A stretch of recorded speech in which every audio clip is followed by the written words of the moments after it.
Dan gaan we naar Banken met Dree. Ergens in Midden-Limburgse Dree Peters. Op een bankje. Dree, waar ben je vandaag?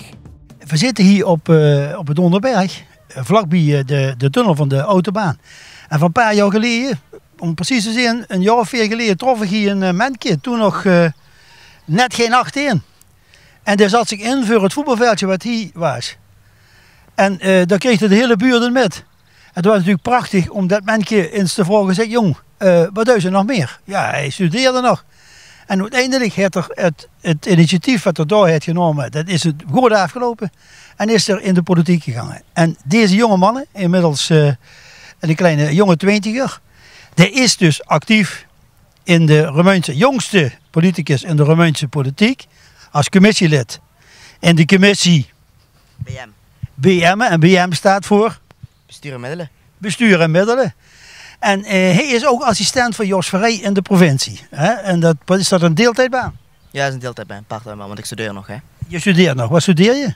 Ik studeer technische bedrijfskunde aan de TU in Eindhoven. En sinds kort, sinds rechtszaak van Jos Verrij eigenlijk, rechten in Maastricht. Oh, dat heeft jou getriggerd om. Hey, luister, nou heb ik begrepen dat je samen met de voorzitter van de LVR, Engelbert Toonse, heb je een initiatief genomen om meer jongeren, om iets te doen aan meer jongeren in de politiek, met name in de lokale politiek. Wat hebben we nu aan jongeren, behalve jij? Hebben we Leroy bij de Democraten Zwalmen, Max Tollenaar, ja, die gaat al een beetje op de 30 aan, denk ik. Hè? Maar dat is ook nog een hele jonge gast, hè? Ja. Die zit dan bij GroenLinks, dat zijn de mensen die actief zijn op dit moment. Daarnaast hebben wij natuurlijk ook Dirk en Lieke bij ons, die zijn ook nog geen ouderen. Hè? Bij D66 nog commissielid. Oh ja. En dan is het initiatief, dat is besproken met de burgemeester. De burgemeester heeft het vervolgens in het presidium gebracht. En daar verbaast het ons dat ze daar zeggen van laat de griffier eens maar met de scholen praten. Wat vind je ervan? Ja, laten we even bij het begin beginnen. Ja. Het is natuurlijk zo dat, het is, over het algemeen is het zo dat oudere mensen, rond de jaren 40, 50, die gaan de politiek in. Omdat ze wat ervarener zijn. En politiek wordt natuurlijk ook vaak gezien als saai. Dus jongeren hebben niet zo snel zoiets van, ik ga de politiek in. En ik verbaasde me ook toen ik was net 18 en toen benaderde jij mij van, wil je bij ons op de lijst? Dus ik dacht van, ik ben pas 18. Nu ik 21 ben en al 3 jaar meedraai, weet ik dat je eigenlijk heel veel kan bijdragen, ook als jongere. En eigenlijk van een hele andere invalshoek kan kijken naar alle problemen die er spelen hier in Roermond. En ik vind het jammer dat er eigenlijk zo weinig jongeren hier in de politiek zitten. Zoals je net al zei, is eigenlijk maar 1 raadslid. Dat is Max Tollenaar. En voor de rest een aantal commissieleden. Terwijl, we hebben het allemaal over de toekomst.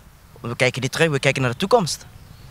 Maar de toekomst zijn toch de jongeren. En dan moeten de jongeren toch in de politiek zitten. En niet mensen van 73, 74. Ja, we gaan niet katten, jongen. Hè. Ik bedoel, ik ben er nog niet aan die 73, maar in principe heb je gelijk. In principe bouw je wat bestuurlijke ervaring op en dan kom je uiteindelijk in die politiek. Maar ik ben het met je eens. Maar het werd in het presidium niet, met gejuich ontvangen. Nou hebben wij als ouderen wel eens een keer met de gedachten van de jongeren hebben wij wel eens problemen. Hè. We hebben het over chillen. Hè. In Roermond zijn ontzettend veel chillplekken, al dan niet ingericht onder regie van de gemeente.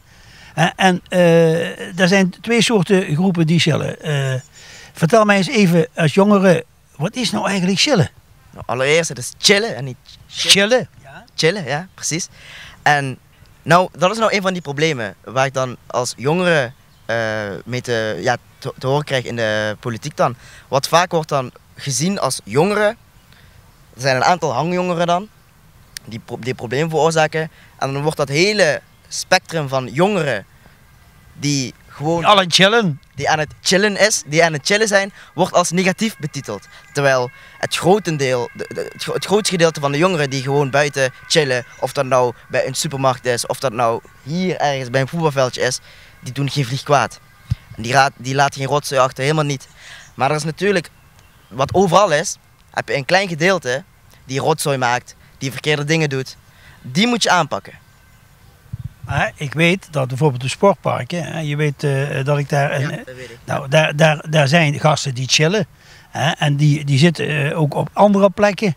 En die laten zoveel achter. Terwijl de prullenbakken staan, gooien zij het een 100 meter daarvan af.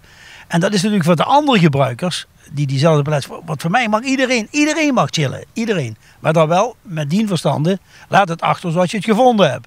Er zijn jongeren, en dan vroeg ik me af, die dan in die discussie meedoen. Waarom zijn die niet voor die politiek te interesseren? Voor welke partij dan ook?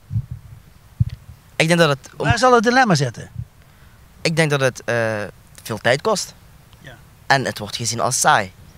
Het is uiteindelijk ben je bezig met heel veel dossiers en met stukken lezen en vergaderen. En ik denk dat de meeste jongeren willen chillen in plaats van met dossiers bezig zijn. Nee, maar als het om hun chillen gaat, Ja. dan willen ze zich wel mengen in die discussie. En dat is natuurlijk het beste. Je kan het beste resultaat halen als je aan het vuur zit, heb ik altijd begrepen. Kun je het beste warmen. Uiteindelijk is dat het beste.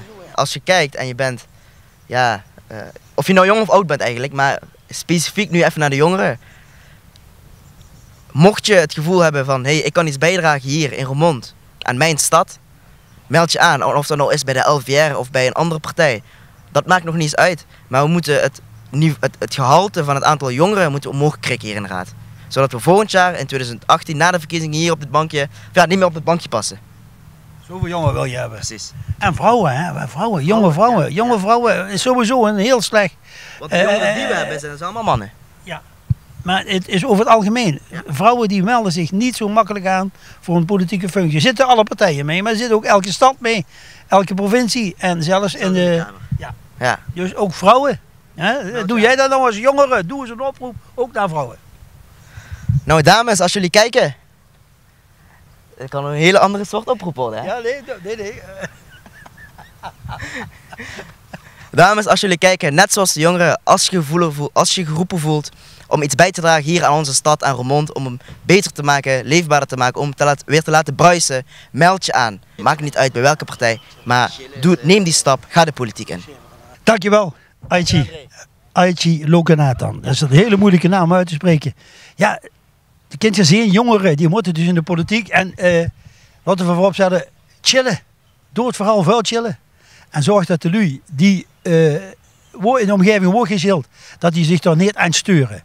Ik stuur me er zeker niet aan als je het gebied Woger opheid zo achterlaat wie je het gevonden hebt. Want kijk hier eens rond, het ziet er allemaal even proper uit.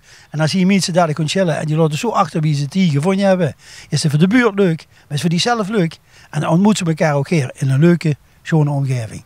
Dit was het eigenlijk wat betreft Banken met Dree deze week. Volgende week gaan we het schiet heel anders doen. Gewoon van de mensen bezoeken die het niet makkelijkheid gehad de laatste tijd.